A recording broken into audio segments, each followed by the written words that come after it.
أرسلناك إلا رحمة للعالمين۔ آج سورۃ الانبیاء کی آیت نمبر 107 کا 7 کی تفسیر کی تیسرے حصے کا بیان ہے۔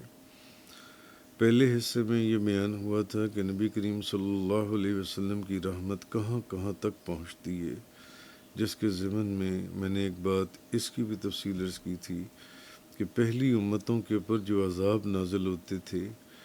وہ عذاب نبی کریم صلی اللہ علیہ وسلم کے تشریف لانے کے بعد وہ عذاب روک دیے گئے یا مؤخر کر دیے گئے۔ اور دوسرے بیان کے اندر، اسی آیت کے دوسرے بیان میں نے یہ عرض کیا تھا کہ نبی کریم صلی اللہ علیہ وسلم کی رحمت، جیسے کہ بعض لوگوں نے کہا کہ صرف لوگوں کی حد تک محدود ہے، ایسا نہیں ہے، بلکہ نبی کریم صلی اللہ علیہ وسلم کی رحمت نباتات تک، جمادات تک، حیوانات تک، انسانوں تک، اور انسانوں میں بھی صرف جو مکلف ہیں وہ نہیں، بلکہ کافروں تک نبی کریم صلی اللہ علیہ وسلم کی رحمت جو ہے وہ عام ہے۔ اسی طرح آج بھی اسی سلسلے کا تیسرا بیان ہے کہ یعنی ہم نے آپ کو تمام جہانوں کے لیے رحمت ہی بنا کر بھیجا۔ وہ جنوں کا جہان ہے یا ملائکہ کی دنیا ہے یا نباتات ہیں، حیوانات ہیں، جمادات ہیں، انسان ہیں، انسانوں میں بھی مسلمان ہیں، کافر ہیں، جو بھی ہیں، سب کے لیے آپ کی رحمت جو ہے وہ کہاں کہاں تک پہنچتی ہے۔ یا وما ارسلناک الا رحمۃ للعالمین، اور نہیں بھیجا ہم نے آپ کو مگر رحمت ہی بنا کر تمام جہانوں کے لیے۔ سے تو حضرت ابو ہریرہ رضی اللہ تعالی عنہ بیان کرتے ہیں، یعنی نبی کریم صلی اللہ علیہ وسلم، آپ کی مسلم شریف کی حدیث میں ہے، حضرت ابو ہریرہ فرماتے ہیں کہ نبی پاک صلی اللہ علیہ وسلم نے خطبہ دیتے ہوئے فرمایا کہ اے لوگو، اللہ نے تم پر حج فرض کر دیا ہے، سو تم حج کرو۔ حضور نے فرمایا کہ اے لوگو، اللہ نے تم پر حج فرض کر دیا ہے، سو تم حج کرو۔ ایک شخص نے کہا کیا ہر سال یا رسول اللہ، کیا ہر سال؟ تو نبی کریم صلی اللہ علیہ وسلم خاموش رہے، یہاں تک کہ اس شخص نے 3 مرتبہ سوال کیا۔ تو پھر نبی کریم صلی اللہ علیہ وسلم آپ نے فرمایا کہ اگر میں ہاں کہہ دیتا تو تم پر ہر سال حج فرض ہو جاتا اور تم اس کی طاقت نہ رکھتے۔ یہ بھی حضور کی رحمت کی ایک مثال ہے۔ پھر فرمایا یعنی حضور نے فرمایا اگر میں کہہ دیتا کہ ہاں ہر سال، بھئی جتنا کہا ہے بس اتنا سنو اور اس پر جتنا عمل کر سکتے ہو کرو، اس پر عمل کرو۔ تو وہ شخص پوچھ رہا ہے کہ یا رسول اللہ کیا ہر سال؟ حضور خاموش ہیں۔ یا رسول اللہ کیا ہر سال؟ حضور پھر خاموش ہیں۔ یا رسول اللہ کیا ہر سال؟ حضور نے فرمایا اگر میں کہہ دیتا کہ ہاں ہر سال، ہاں کہہ دیتا تو پھر ہر سال حج فرض ہو جاتا۔ تو اب قرآن کریم سورۃ الاعراف کے اندر آیت نمبر 157 کے اندر ہے وَيَضَعُ عَنْهُمْ إِصْرَهُمْ وَالْأَغْلَالَ الَّتِي كَانَتْ عَلَيْهِمْ، جو ان سے یا ان سے ان کے مشکل احکامات کے بوجھ اتارے گا اور ان کے گلے میں پڑے ہوئے سختیوں کے طوق اتار کر پھینک دے گا۔ حضرت موسیٰ علیہ السلام نے اللہ سے دعا کی تھی کہ ہمارے لیے اس دنیا میں بھلائی لکھ دے اور آخرت میں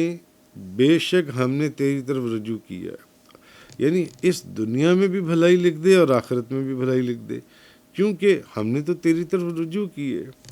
تو فرمایا کہ میں اپنا عذاب تو جسے چاہے اسے پہنچاتا ہوں اور میری رحمت ہر چیز پر محیط ہے، تو ان قریب میں اس دنیا اور آخرت کی بھلائی کو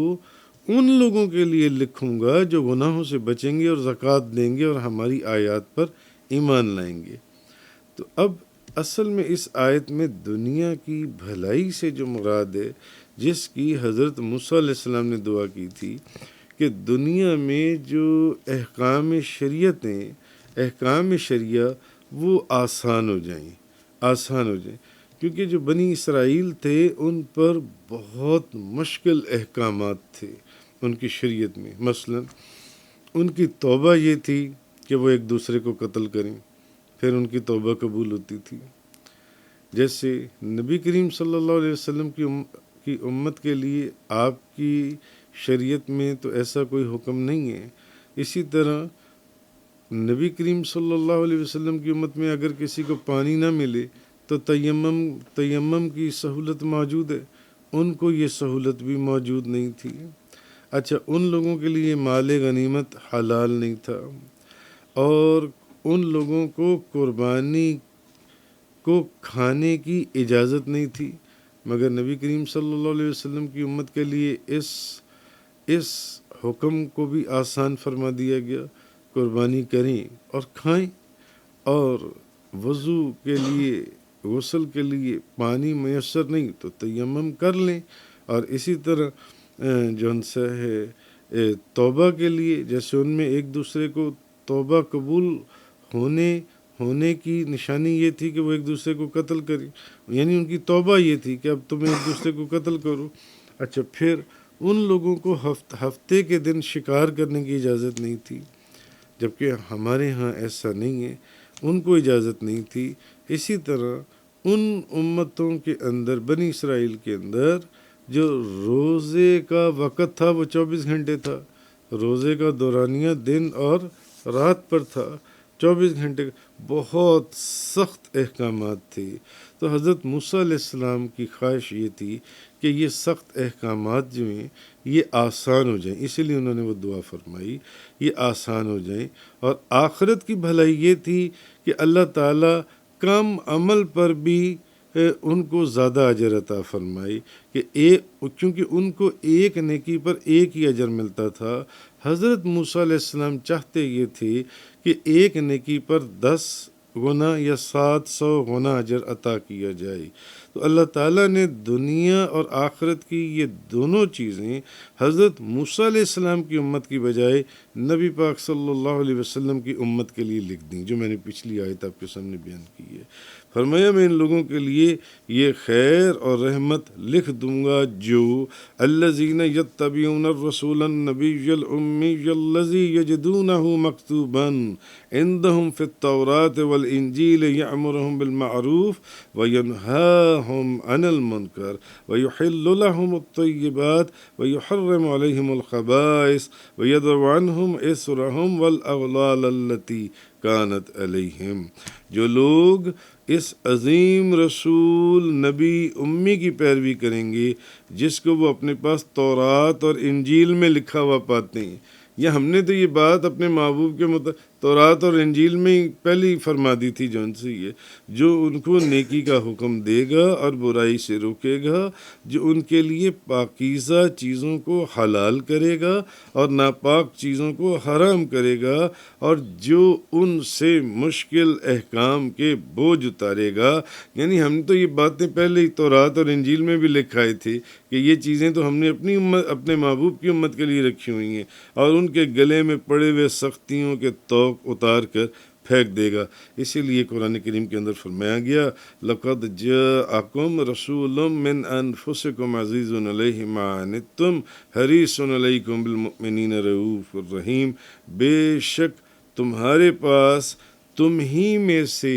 ایک عظیم رسول آ گئے، تمہارا مشقت میں پڑنا ان پر بہت شاق ہے، تمہاری فلاح پر وہ بہت حریص ہیں، اور مومنوں پر بہت شفیق، نہایت مہربان ہے۔ تو بہرحال اب یہ بھی حضور کی رحمت اب اس بیان کے اندر اصل میں حضور کی رحمت آپ کی امت کے لیے جو خاص ہے، اس میں یہ بات ہمیں سمجھ میں آتی ہے کہ حضور کی رحمت جمادات تک، نباتات تک، حیوانات تک، جنات کے عالم میں، ملائکہ کے عالم میں، انسانوں میں، اور صرف انسانوں کی حد تک محدود نہیں، جیسے بعض مفسرین نے لکھ دیا کہ جی صرف انسانوں تک، اور بعض نے لکھا جی انسانوں میں بھی صرف جو مکلف ہیں ان کے لیے، کافروں کے لیے بھی کوئی رحمت نہیں ہے۔ مگر ہم نے ثابت کی ہے پچھلے بیانات کے اندر اسی آیت کی تفسیر میں کہ ایسا نہیں ہے۔ حضور کی رحمت کافروں کے لیے بھی، حضور کی رحمت مسلمانوں کے لیے بھی، حضور کی رحمت جنات کے لیے بھی، حضور کی رحمت فرشتوں کے لیے بھی، حضور کی رحمت جمادات کے لیے بھی، نباتات کے لیے بھی، بے جان پتھروں اور درختوں کے لیے بھی حضور کی رحمت بہت وسیع۔ اور اسی لیے اس آیت کو میں نے قسط وار اس کی تفسیر کو بیان کرنے کی کوشش کی۔ اب اس آج کی تفسیر کے بیان میں حضور کی رحمت اپنی امت کے لیے جو خاص ہے، امام مسلم نے اپنی صحیح میں بسند عبداللہ ابن عمرو بن عاص رضی اللہ تعالی عنہ فرمایا حدیث میں کہ نبی کریم صلی اللہ علیہ وسلم نے فرمایا ہر نبی کی ایک دعا مستجاب ہوتی ہے، ہر نبی کی ایک دعا مستجاب ہوتی ہے، اور وہ دعا ان کی قبول ہو گئی، اور میں نے اپنی وہ دعا قیامت والے دن کے لیے اپنی امت کی شفاعت کے لیے اٹھا رکھی ہے۔ اچھا، پھر حضور نے ابراہیم علیہ السلام کی دعا کا ذکر فرمایا کہ ابراہیم علیہ السلام نے دعا مانگی تھی، فمن تابعانی فإنہ منی ومن عصانی فإنک غفور الرحیم، تو جس نے میرا ساتھ دیا وہ تو میرا ہے۔ ابراہیم علیہ السلام، جس نے میرا ساتھ دیا وہ تو میرا ہے، اور جس نے میرا کہا نہ مانا تو بے شک تو بخشنے والا مہربان ہے، پھر مولا کریم تیری مرضی ہے۔ یہ ابراہیم علیہ السلام کی دعا تھی۔ اور پھر حضرت عیسیٰ علیہ السلام کی دعا کا ذکر کیا، ان تعذبہم فإنہم عبادک وان تغفر لہم فإنک انت العزیز الحکیم، کہ اگر تو انہیں عذاب کرے، عیسیٰ علیہ السلام نے فرمایا اگر تو انہیں عذاب کرے تو وہ تیرے بندے ہیں، اور اگر تو انہیں بخش دے تو بے شک تو ہی غالب اور حکمت والا ہے۔ یعنی اگر تو ان کو عذاب کرنا چاہتا ہے تو وہ تیرے بندے ہیں، اور اگر تو انہیں بخش دے تو بے شک تو ہی غالب حکمت والا ہے۔ یعنی نبی کریم صلی اللہ علیہ وسلم نے ان دونوں حضرت ابراہیم علیہ السلام اور حضرت عیسیٰ علیہ السلام کی ان دونوں دعاؤں کا ذکر کیا، جس کا ذکر قرآن کریم کے اندر ہمیں سورہ توبہ اور سورۃ المائدہ میں ملتا ہے۔ اچھا، اس کے بعد اب یہ کہہ کرنا حضرت نبی پاک صلی اللہ علیہ وسلم نے حضرت ابراہیم علیہ السلام اور حضرت عیسیٰ علیہ السلام کی دعا کا ذکر کر کے، یعنی انہوں نے تو فرمایا ابراہیم علیہ السلام نے تو جس نے میرا ساتھ دیا وہ تو میرا ہے، اور جس نے میرا کہا نہ مانا پھر بے شک تو بخشنے والا اور مہربان ہے۔ اور عیسیٰ علیہ السلام نے کیا فرمایا، اگر تو انہیں عذاب کرے تو وہ تیرے بندے ہیں، اور اگر تو انہیں بخش دے تو بے شک تو ہی غالب حکمت والا ہے۔ اب یہ پڑھ کر نبی پاک صلی اللہ علیہ وسلم نے اپنے ہاتھ مبارک، اپنے ہاتھ دعا کے لیے اٹھا دیے، عرض کیا اللہم امتی امتی ثم بقا، نبی کریم صلی اللہ علیہ وسلم کے، اور عرض کیا کہ یا اللہ میری امت گناہ گار ہے، یا اللہ تو بخشنے والا ہے، تو آپ پر گریہ طاری ہو گیا۔ تو اللہ تعالیٰ نے جبریل علیہ السلام کو حکم دیا، اے جبریل ذرا میرے محبوب کے پاس جاؤ، اب یہ حدیث ہے جو میں آپ کو، اور پوچھا کہ اس گریے کی وجہ کیا ہے، کیوں رو رہے ہیں آپ؟ تو حالانکہ اللہ علیم و خبیر ہے، وہ سب جانتا ہے کہ وہ کیوں رو رہی ہیں۔ جبریل علیہ السلام حاضر خدمت ہوئے اور سبب پوچھا کہ اس گریے کی وجہ کیا، اللہ تعالیٰ پوچھتا ہے تو نبی پاک صلی اللہ علیہ وسلم نے فرمایا یہ کیفیت میری، یعنی کہ یہ صرف امت کی بخشش کے لیے۔ تو جبریل علیہ السلام نے اللہ رب العزت کے دربار کریمی میں حاضر ہو کر عرض کیا کہ معاملہ یہ ہے کہ حضور اپنی امت کی خاطر آپ پر گریہ طاری ہے۔ تو اب عرض کیا تو اپنی امت کی بخشش کے لیے جو ان سے، تو اب اولاً تو اللہ تبارک و تعالیٰ نے، رب کریم نے وحی جلی میں فرما دیا، وحی جلی میں وَلَسَوْفَ يُعْطِيكَ رَبُّكَ فَتَرْضَىٰ، یعنی بے شک قریب ہے کہ تمہارا رب تمہیں اتنا دے کہ تم راضی ہو جاؤ، تمہارا رب تمہیں اتنا دے کہ تم راضی ہو جاؤ۔ اور علامہ سید ابو الفضل سید محمود آلوسی بغدادی حنفی اپنی مشہور معرکۃ الآرات تفسیر روح المعانی میں اسی سورۃ الضحیٰ کے تحت لکھتے ہیں کہ ان رسول اللہ صلی اللہ علیہ وسلم قال ینادی ربی اردیت یا محمد فاقول نعم یا رب ردیت. اللہ تعالیٰ وہی کرے گا، یعنی اب پوچھا جائے گا کہ اے محمد کہ اب تو آپ راضی ہو، تو آگے سے جب آپ فرمائیں گے کہ میں بالکل راضی ہو گیا تو رب کریم پوچھے محبوب بتاؤ راضی ہو، تو حضور اللہ کی بارگاہ میں سجدہ ریز ہو کر عرض کریں گے کہ میں راضی ہو گیا. تو اس وقت پھر اے میرے رب میں راضی ہوں، تب اللہ تعالیٰ اس بساط کو لپیٹ دے گا جو ان سے اس دن کی ہے. تو اس چیز کو پہلے تو اللہ تعالیٰ نے یہ جواب جو وحی جلی کے اندر ہے کہ وَلَسَوْفَ يُعْطِيكَ رَبُّكَ فَتَرْضَىٰ، تو اسی طرح اس کے اندر اللہ تعالیٰ نے یہ فرما دیا وحی جلی کے اندر. تو جب یہ آیت نازل ہوئی تو نبی کریم صلی اللہ علیہ وسلم نے فرمایا اے جبریل میرے رب سے عرض کر دینا کہ اگر میرا ایک امتی بھی جہنم میں گیا تو میں راضی نہ ہوں گا. یعنی اب جب یہ حکم آ گیا کہ محبوب آپ کو ہم نے اتنا عطا فرمانا ہے، بے شک قریب ہے کہ تمہارا رب تمہیں اتنا دے گا کہ تم راضی ہو جاؤ گے، تو جبریل اب میرے رب کو یہ عرض کر دینا. اب اللہ نے تو یہ کہہ دیا نا کہ ہم نے آپ کو اتنا دینا ہے، اتنا دے گا کہ تم راضی ہو جاؤ گے. تو نبی پاک صلی اللہ علیہ وسلم نے فرمایا پھر میرے رب کو یہ میرا پیغام دے دینا کہ میں نے اس وقت تک راضی نہیں ہونا، یعنی اگر میرا ایک امتی بھی جہنم میں گیا تو میں راضی نہیں ہوں گا. اور پھر دوسرا وحی خفی میں ارشاد فرمایا محبوب کلہم یطلبون رضائی وانا اطلب رضاک یا محمد، کہ یعنی تمام کائنات محبوب میری رضا چاہتی ہے اور میں محبوب تیری رضا چاہتا ہوں اے محمد. یہ فرمایا، یعنی یہ شان محبوب ہے کہ رب کریم اپنے محبوب کریم کی رضا چاہتا ہے کہ ان کو راضی کرنا ہے. تو اب حضور شفیع الامت آپ خوش ہو گئے، اس امت کی شفاعت کرنے والے آپ خوش ہو گئے. تو اصل میں یہ چیز ہے کہ نبی کریم صلی اللہ علیہ وسلم کی عزت اور وجاہت اور شان کمال کس درجے کی ہے. اور پھر ایک حدیث قدسی کے اندر فرمایا گیا اِنَّا سَنُرْضِيكَ فِي أُمَّتِكَ وَلَا نَسُوكَ بِهِ، اب قریب ہے کہ ہم آپ کو آپ کی امت کے حق میں راضی کر لیں گے اور ناراض نہیں کریں گے. یہ بھی آ گیا، حالانکہ قرآن کے اندر وہی جلی میں ہی فرما دیا تھا کہ وَلَسَوْفَ يُعْطِيكَ رَبُّكَ فَتَرْضَىٰ، کہ ہم نے آپ کو عن قریب اتنا دینا ہے کہ آپ کو راضی کر لے. بہرحال یہاں حدیث قدسی میں بھی فرما دیا گیا کہ قریب ہے کہ ہم آپ کو آپ کی امت کے حق میں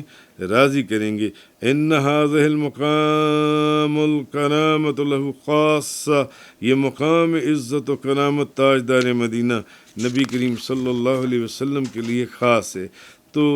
اسی طرح اعلیٰ حضرت کی ایک نعت شریف کا ایک شعر میں یہاں پر عرض کرتا چلوں کہ جو انہوں نے حضور کی بارگاہ رحمت میں اپنی محبت اور عشق کا اظہار عقیدت پیش کرتے ہوئے اعلیٰ حضرت فرماتے ہیں خدا کی رضا چاہتے ہیں دو عالم، خدا چاہتا ہے رضائے محمد. خدا کی رضا چاہتے ہیں دو عالم، خدا چاہتا ہے رضائے محمد. اور کہا جاتا ہے کہ علامہ اقبال نے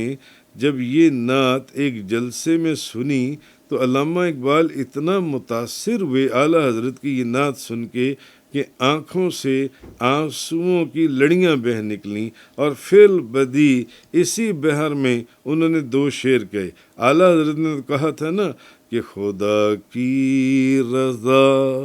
چاہتے ہیں دو عالم، خدا چاہتا ہے رضائے محمد. علامہ اقبال فرمانے لگے تماشا تو دیکھو کہ دوزخ کی آتش لگائے خدا اور بجھائے محمد. تعجب کی جا ہے کہ فردوس اعلیٰ بنائے خدا اور بسائے محمد۔